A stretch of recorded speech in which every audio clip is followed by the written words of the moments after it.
김홍일 방통위원장이 끝내 방송장악 쿠데타를 기도하고 있습니다. 방송통신위원회가 오늘 오전 MBC 대주주인 방송문화진흥회 KBS 이사 선임을 위한 계획을 의결하겠다고 기습 공지했습니다. 공영방송 이사진을 정권의 입맛에 맞는 인사들로 싹 교체하고 KBS에 이어 MBC와 EBS까지 완전히 장악하겠다는 방송장악 쿠데타 시도입니다. 민주당을 비롯한 야당들이 김홍일 방통위의 방송장악을 막기 위해 탄핵안을 발의하자 공영방송을 정권의 애완견으로 만들기 위해 비밀 군사작전하듯이 밀어붙이고 있는 것입니다.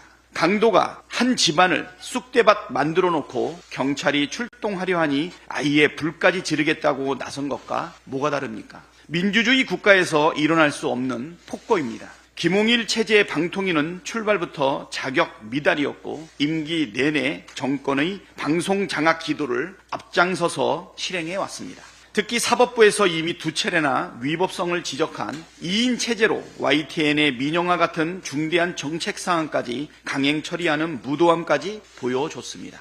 2인 체제 의결 행위는 5인의 상임위원으로 구성하고 상임위원 2인 이상의 요구로 위원장이 회의를 소집하며 제적위원 과반수의 찬성으로 의결하도록 규정한 방통위법 제4조 제1항, 제13조 제1항 및 제2항을 위반한 것으로 원천 무효입니다. 민주당은 김홍일 방통위의 방송장악 쿠데타 기도에 취할 수 있는 모든 수단을 조치를 취하도록 하겠습니다. 방송장악 쿠데타의 가장 큰 책임은 윤석열 대통령에게 있습니다. 윤석열 대통령은 아무 이유 없이 야당이 지명한 방통위원 임명을 1년 넘게 거부하면서 위법적인 2인 체제를 만든 장본인입니다. 밀실에서 방송장악을 사실상 총지휘한 몸통이 대통령이라는 국민적 비판을 피할 수 없습니다. 국가기관의 탈법적인 운영을 조장, 방조, 묵인한 것 자체로도 중대한 헌법과 법률 위반입니다. 윤석열 정권 출범 이후 지금까지 줄곧 말로만 자유를 외쳤지 실제로는 언론 탄압에 방송 장악을 위해 끊임없이 행동해왔다는 것을 온 국민이 알고 있습니다. 방송을 장악하면 정권을 유지할 수 있을 거라는 믿음은 착각입니다. 우리 국민은 그렇게 어리석지 않습니다.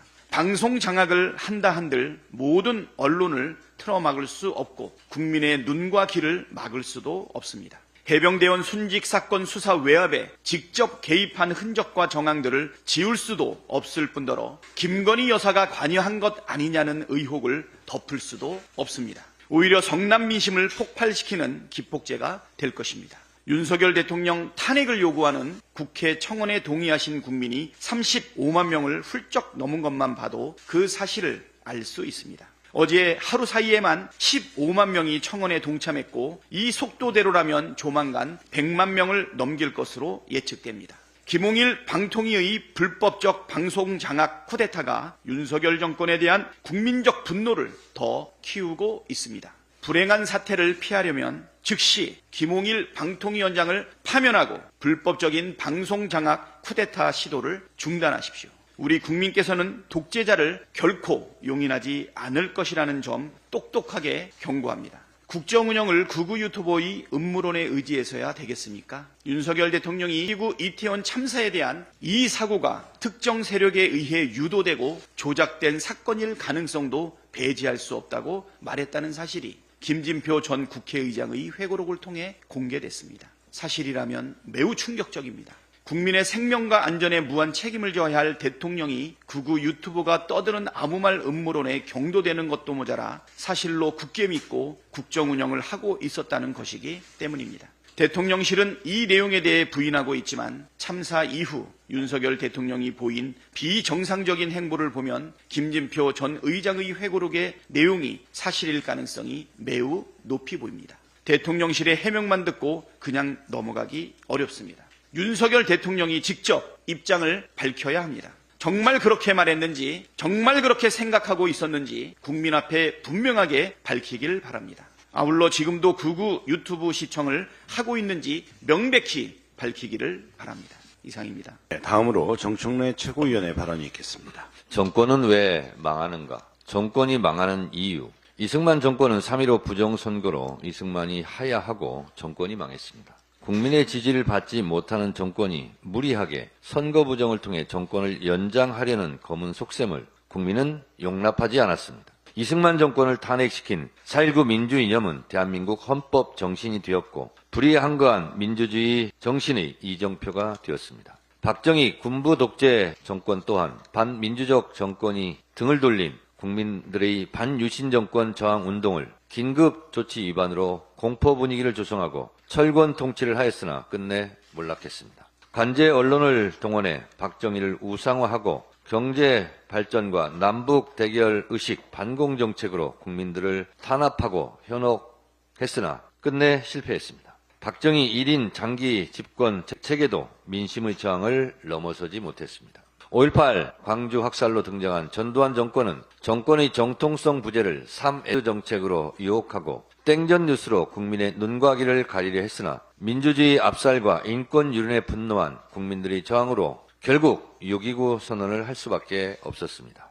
박종철 열사 고문치사 사건과 은폐 조작이 폭로되면서 전두환 정권의 호언철폐 독재차도의 함성이 전국을 뒤엎었습니다. 대통령 직선제 개헌으로 오늘의 헌법이 탄생했습니다. 이게 나라냐며 1700만 국민 촛불로 박근혜 정권은 탄핵되었습니다. 세계 역사상 유례를 찾아볼 수 없는 질서 있는 명예혁명이었습니다. 무질서나 폭력 사태 없이 한 사람의 구속자도 없이 국민들은 평화롭게 현직 대통령을 끌어내리고 새로운 민주정권을 세웠습니다. 1894년 동학 농민혁명 이후 123년 만에 민중들의 손으로 정권을 교체한 최초의 사례가 박근혜 탄핵입니다.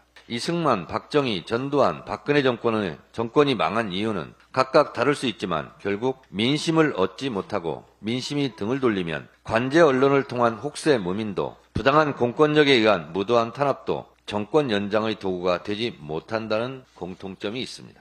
민심의 파도를 넘는 정권의 도구는 없었습니다. 윤석열 검찰 독재 정권도 시대는 바뀌었지만 앞서 망한 정권의 형태와 크게 다르지 않습니다. 정권 유지 도구가 검찰과 언론이라고 생각한다면 그것은 거대한 착각입니다. 방통위를 통해 방송을 장악해 정권의 폭정을 눈가리고 혹세무민하려는 요량이라면 그것은 실패할 수밖에 없습니다. 언론 장악은 잠시 정권의 달콤한 유혹이겠지만 언론 통제, 방송 장악으로 정권 연장의 꿈을 실현한 정권은 없었습니다. 이것이 역사가 주는 교훈입니다.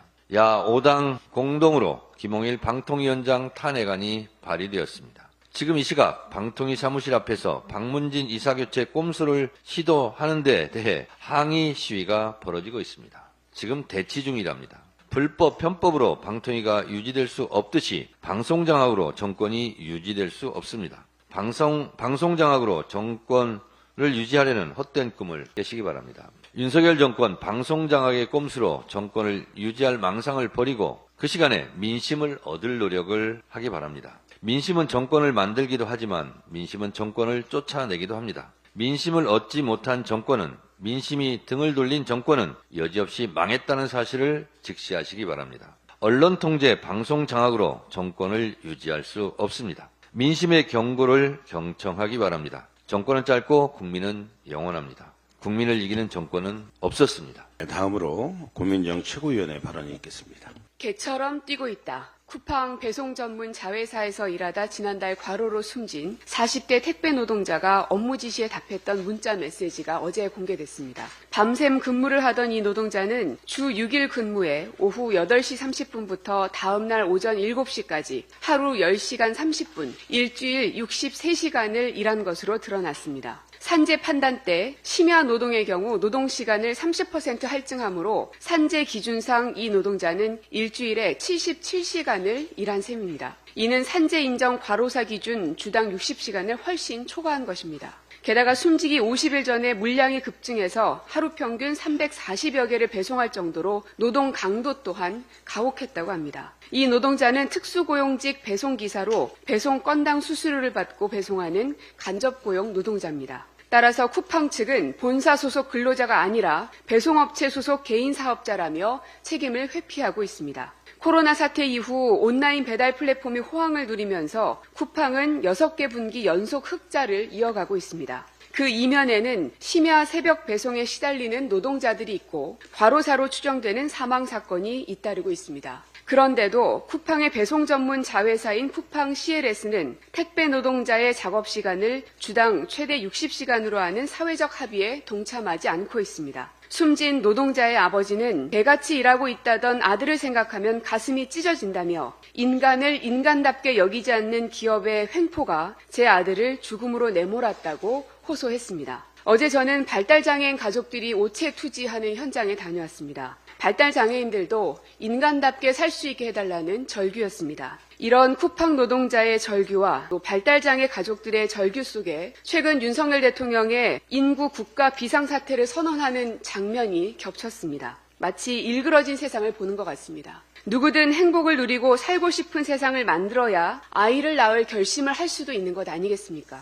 그러나 2024년 대한민국은 장애아는 부모의 희생 아래 살아야 하고 노동자는 개처럼 일해야 하는 세상인데 대통령은 그 문제에 대해선 쳐다보지도 않는 것 같아 절망의 골만 깊어집니다. 이번 쿠팡 사태와 관련해서 정부는 수수방관만 할 것이 아니라 쿠팡의 작업 공정 속에 법 위반 사항은 없는지 국토부 표준계약서에 따른 주당 작업일수와 작업시간을 업체가 제대로 이행했는지 즉각적인 관리 감독에 나서야 할 것입니다. 지금의 심각한 인구 위기를 극복할 수 있는 길은 누구나 인간의 존엄성을 존중받는 세상에서부터 시작될 것입니다. 다음으로 소영교 최고위원의 발언이 있겠습니다. 윤석열 대통령 되고 나라가 다 망가졌습니다. 어찌하면 좋습니까? 나라가 다 망가졌습니다. 겨우 2년밖에 안 됐는데 어떻게 윤석열 대통령은 이렇게 나라를 다 망가뜨릴 수 있죠? 3년이 너무 깁니다. 윤석열 대통령 남은 3년이 너무 깁니다. 경제가 다 망가졌습니다. 지난해 세수 부족은 56조였습니다.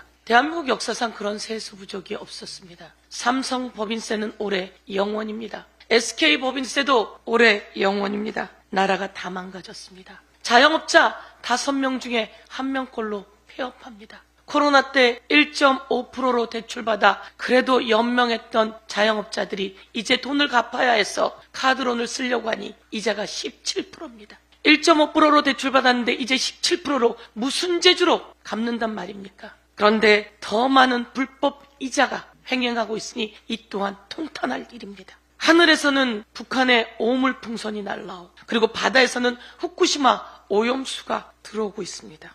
해병대에서 지난 26일 서해 연평도 K9 자주포와 그리고 다연장 로켓 천무 298발을 쐈다고 합니다. 왜 이러는 거죠? 대한민국의 전쟁의 위기가 오고 있습니다. 사람들이 이야기합니다. 이제 다 털어먹고 나라까지 전쟁으로 털어먹을 모양이야. 서영교 국회의원 뭐예요? 왜 그런 사람 그대로 보고 있어요? 라고 이야기합니다. 과연 이 말을 저만 듣는 이야기일까요? 그렇지 않습니다. 북한으로 대북 전단을 뿌리게 해서 돌아온 대가가 오물풍선입니다. 이 오물풍선이 이번에는 국회까지 떨어졌다는 겁니다. 이것이 국회의원회관입니다. 여기가 국회의원회관이고 여기는 국회 도서관 앞입니다. 이 오물풍선이 국회까지 떨어졌다고 합니다. 여러분이 있는 이 장소에 오물풍선이 떨어졌다고 합니다. 그리고 어느 날 새벽 이 오물풍선이 인천 상공을 날아가기 때문에 항공이 2시간 지연됐다고 합니다. 이 오물풍선에 무엇이 들었는지, 혹시 무엇이 들어서 무슨 일이 일어날지 어떻게 합니까? 대북 전단을 하지 않았더라면 이 오물풍선은 내려오지 않았을 가능성이 아주 높습니다. 싸워서 이기는 것이 아니라 싸우지 않고 이기는 그런 강력한 군대가 되어야 되지 않겠습니까? 그런데 이 상황에서 대통령이 또 K9 자주포와 다연장 로켓 천무를 298발이나 쐈다고 하니 어떤 일이 벌어질지 소름이 끼칩니다. 이런 대통령 자격이 있습니까? 이런 상황에서 국방부 장관, 현직 국방부 장관, 국방부 차관, 이종섭, 신범철, 신원식, 그리고 국방부 군사보좌관, 법무관리관 유재은, 그리고 안보실 국방비서관 임기훈, 그리고 공직기강비서관 이시원 등등 모두 다 임성근을 구하기 위해 난리가 났습니다. 나라를 하기 위해 난리가 난 게 아니라 임성근을 구한다고 난리가 났습니다. 대통령이 나라를 구해야 되는데 전화를 해대기 시작합니다. 이번에 또다시 대통령이 신범철하고 3차례나 통화했다는 내용이 언론에 보도되고 있습니다. 이종섭에게 전화해서 사건 이첩을 보류시키라고 지시했습니다. 했나요? 그리고 마음이 급해서 우즈베키스탄에 가 있는 이종섭에게 3번이나 전화하는 동안 박정훈 대령의 보직이 해임됩니다. 우즈베키스탄에 가 있으니 답답했는지 차관에게 전화를 해대기 시작합니다. 이 차관이 그날 법사위 청문회에서 장경태 의원의 질문에 대답하죠. 아니, 그것은 외압의 전화가 아니라 회수의 전화였습니다. 맞습니다. 이 전화가 가기 시작하면서 이첩된 사건 기록이 회수됩니다. 이 회수될 때 공직기강 비서관 이선이 나섰고 국방비서관 임기훈이 나섰습니다. 그리고 여기에 누가 나서기 시작했냐면 국가수사본부가 나서기 시작했고, 국가수사본부가 경북경찰청에 전화해서 사건을 회수하게 됩니다. 아니, 이를 위해서 국가수사본부까지 동원해야 합니까? 국가수사본부는 모든 권력으로부터 독립되어야 한다라고 해서 만들어진 기관이 국가수사본부입니다. 그런데 대통령이 국가수사본부까지 건드렸다, 대통령실에서 그렇게 건드렸다라고 한다면 제가 몇 번 이야기했지만 국기문란입니다. 대통령에 대해서 법사위에 탄핵소추 관련한 청원이 며칠 전에 5만이었는데 그 다음 보니까 10만이고 그 다음 보니까 16만이고 오늘은 뚝 올라서 35만까지 올라왔습니다. 이것에 대해서 대통령이 정신 차리라고 이야기하면서 이 와중에도 또 방송 장악, 밀실 음모가 계속되고 있습니다. 김홍일, 박문진 이사를 교체하고 그만두려고 한다고 하는데요. 이종섭 도주대사 그리고 이동관도 탄핵안이 나가자 도망갔습니다. 그리고 이제 김홍일도 박문진 이사 교체를 하고 도망가려고 하는데 저희가 그렇게 도망가게 놔두지 않겠습니다. 국민 여러분 같이 잡아야 되지 않겠습니까? 의료도 다 망가뜨렸습니다. 이제 3년이 너무 깁니다. 이상입니다. 네, 다음으로 장경태 최고위원의 발언이 있겠습니다. 최혜병의 억울한 죽음을 둘러싼 수사 외압의 실체가 오직 윤석열 대통령 한 사람만 가리키고 있습니다. 어제 보도에 따르면 경로한 23년 7월 31일 윤석열 대통령의 문고리라고 불리는 강의구 대통령실 부속실장과 임기훈 전 국가안보실 국방비서관이 6차례나 통화한 사실이 밝혀졌습니다. 7월 31일은 해병대 수사단 언론 브리핑이 취소되고 이첩 보류 지시가 내려지며 박정훈 수사단장에 대한 외압이 가해진 날입니다. 대통령실과 국가안보실을 한 번에 움직일 수 있는 사람은 오직 한 사람이 아닐 수 있겠습니다만 윤석열 대통령밖에 없습니다. 지난주 입법청문회에서 신범철 차관은 윤석열 대통령과 수사 회수와 관련된 통화를 했다는 사실을 실토한 바 있습니다. 그런데 어제 보도에 따르면 해병대원 순직 사건 기록이 회수된 지난해 8월 2일 두 사람이 2차례 추가로 통화한 사실이 확인됐습니다. 오후 1시 30분 신범철 차관이 윤석열 대통령에게 전화를 건 이후 유재은 법무관리관은 20분 뒤 경북경찰청에 전화를 걸어 검찰단이 수사 기록을 회수할 것이라고 협의를 바로 합니다. 오후 3시 40분에 신범철 차관이 마치 진행 상황을 보고하려는 듯 윤석열 대통령에게 직접 전화를 걸어 3분 36초간 통화했습니다. 오후 4시 21분 윤석열 대통령은 회수 여부에 대해 재차 확인하려는 듯 신범철 차관에게 전화를 걸어 약 10초간 통화했습니다. 이후 최혜병의 죽음의 진실은 국방부 소나기에 들어가 조작되고 은폐되며 사건의 진실이 묻힐 뻔했습니다. 수사 외압의 발단부터 과정 그리고 마무리까지 모두 윤석열 대통령과 용산이 개입했다는 정황이 드러난 셈입니다. 이제 모든 것이 명확해졌습니다. 통화 기록은 보존 기한이 1년이라 한 달 후면 영원히 사라질 것입니다. 공수처는 시간 끌지 마시고 신속히 윤석열, 신범철, 강희구, 임기훈, 이시원 등 수사 외압의 핵심 피의자들의 휴대폰 확보부터 하시기 바랍니다. 랜드마크에 대한 오세훈 서울시장의 집착이 도를 넘고 있습니다. 지난 25일 오세훈 시장은 서울 광화문 광장에 100m 높이 태극기 개양대와 영원한 애국과 불멸을 상징하는 꺼지지 않는 불꽃을 조성하겠다고 밝혔습니다. 이는 태극기 개양대를 포함한 국가 상징 공간 조성에 110억 원, 세종로 공원 재구성에 500억 원, 관리비 등 대형 예산이 투입되는 대형 프로젝트입니다. 초대형 태극기 개양대 설치가 발표되자 시민정책 제안 사이트 상상대로 서울에는 서울시가 발표한 광화문 광장 국가상징 공간 조성 계획에 강력히 반대하며 즉각 철회를 요구한다는 내용의 글이 바로 올라왔다고 합니다. 2013년 건축 전문가 100명이 뽑은 한국 최악의 현대 건축물 1위 서울시청 신청사, 4위 세빛 둥둥섬, 5위 동대문 디자인 플라자를 뽑았었는데 오세훈 시장은 여기에 최악을 하나 더 추가하는 겁니까? 당시 건축가들은 서울시청 신청사에 대해 주변과 조화되지 않고 외계의 건물 같다고 평가했습니다. 경복궁, 광화문 앞에 대형 태극기라니. 초대형 태극기 개양대의 미래도 이와 같지 않을지 우려가 큽니다. 또 서울 시민의 자부심인 광화문 광장을 개조해 수백억 소요하는 대규모 사업인데도 오로지 시장의 결정만 있고 시민 소통, 시민 참여는 그 어디에도 없습니다. 지금 서울시에는 거대한 랜드마크보다 시민과 충분히 소통할 열린 공간이 더욱 절실합니다. 서울시장 개인의 욕심 때문에 자랑스러운 태극기가 시민 불통, 세금 낭비 불명예 사례로 남지 않길 바랍니다. 이상입니다. 네, 다음으로 전원수 최고위원의 발언이 있겠습니다.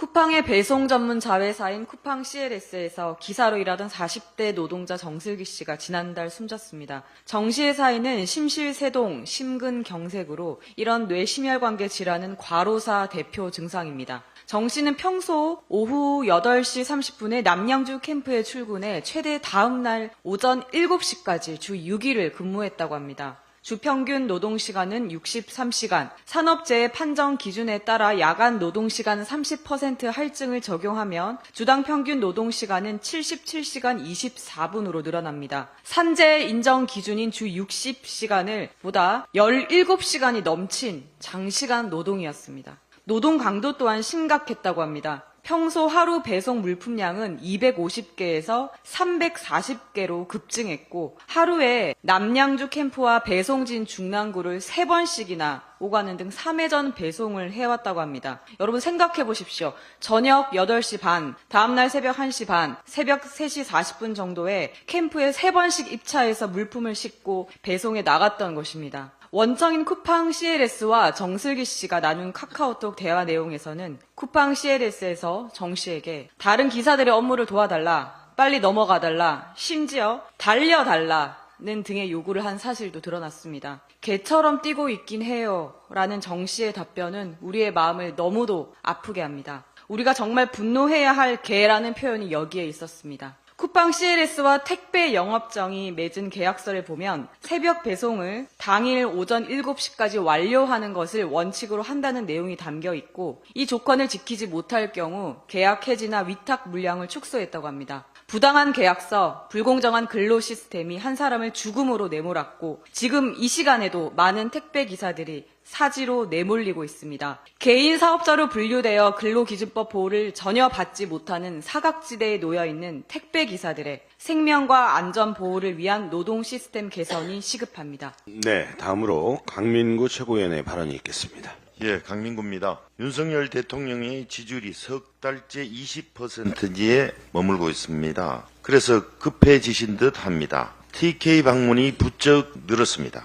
6.25 74주년 행사를 처음으로 대구에서 개최했습니다. 며칠 전에는 경북을 종단하고 가셨습니다. 이런저런 사업도 한다고 합니다. 야심차게 준비한 포항 앞바다 석유 발견의 국정 브리핑 1호는 브리핑이 블러핑이 되고 있습니다. 이렇게 TK 지역의 지지율이 마지노 노선이란 생각으로 자주 방문하지만 안타깝게도 윤석열 대통령의 지지율은 하락세입니다. 6월 18일에서 20일 실시한 여론조사를 보면 TK 지지율은 42%입니다. 대구, 경북의 과반도 윤석열 대통령을 지지하지 않습니다. 현안은 쌓여가고 있습니다. 정치는 거부권 전국으로, 경제는 끝모를 추락으로, 사회는 갈등으로, 문화는 쇠퇴하고 있습니다. 여기에 지난 문재인 정부 내내 한 방의 총성도 없었던 휴전선의 평온이 이 정부 들어서는 하루가 다르게 미사일을 쏘고 포격으로 대응하고 있습니다. 나아가 오물풍선이 넘어오는 황당함에도 이러지도 저러지도 못하고 있고 러시아와 북한이 74년 전의 동맹 관계를 천명하고 있는데도 우크라이나에 무기를 제공하겠다는 대결의 구도를 조성해서 불안감을 가중시키고 있습니다. 안보는 보수라고 자칭하더니 윤 정부에서는 보수의 안보 불안 등심만 성립되고 있습니다.